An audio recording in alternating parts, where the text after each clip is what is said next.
उसका ध्यान सामने बैठे रोहित के मसल्स पर गया। रेगुलर एक्सरसाइज की वजह से रोहित का शरीर फिट था। फ्लैट एब, टोन्ड मसल्स उसकी टक्सीडो शर्ट से भी साफ नजर आ रहे थे।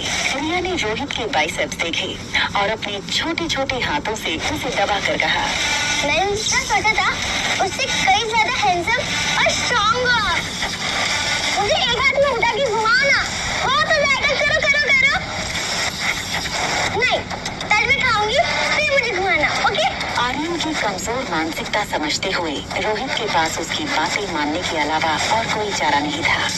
आपका जो मन में आया होगा, लेकिन आपको ना मेरी छोटी सी बात माननी पड़ेगी। जो शादी औरत है ना, जो तुमको जरूरत नहीं रहती, बस उसकी बात ना सुनो, ओके? आप ऐसे बात कैसे मिस कर सकते हो? आप भूलिए मत, वो मेरी मम्मा है। रोहित ने देखा कि आज आर्यन की बातों में, उसकी चाल में एक अलग ही कॉन्फिडेंस था।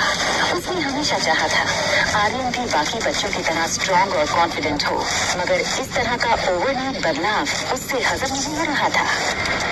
मुझे वॉशरूम जाना है। देख, आप अंदर नहीं आ सकते। आप जानते हैं ना?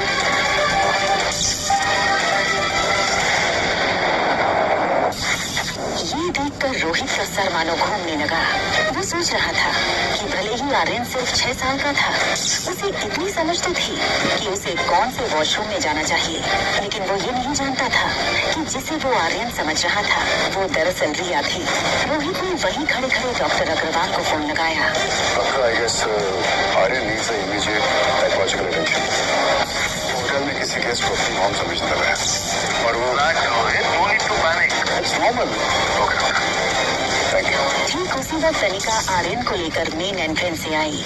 आर्यन ने पीछे से पापा को पहचाना। उसे पता था कि अगर पापा ने आर्यन को उसे किसी अजनबी के साथ बाहर से आते देख लिया तो उसकी खैर नहीं। इससे पहले कि रोहित उनकी तरफ मुड़ता, आर्यन अनिका के पीछे से स्टेयरकेस के रास्ते ऊपर चला गया।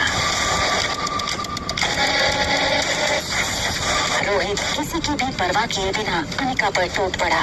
क्या चाहिए तुम्हें? क्यों कर रही हो मेरे बेटे के साथ ऐसा? देखिए, आई थिंक आपको कोई ना गलत फहमी हुई है। पैसे चाहिए तुम्हें? जितने तुमने सोचे नहीं होगे उससे कहीं ज्यादा मिलेंगे, लेकिन हमसे दूर रहो। बस हाँ, अब इसके आगे कुछ मत बोलना। क्या ना बोलूं? तुमने मेरे बेटे की हालत देखी है? और आप मेरी बेटी के सामने जो बकवास कर रहे हैं, आपको समझ आ रहा है उससे क्या असर पड़ेगा? हाँ? मेरे साथ में एक छोटी सी वो कहाँ चली गया? रोहित समझ नहीं पा रहा था कि ये सब अनिका का दिखावा था या सचमुच उसकी बच्ची खोई थी। बेहद घबराई अनिका बार बार फोन लगाने लगी।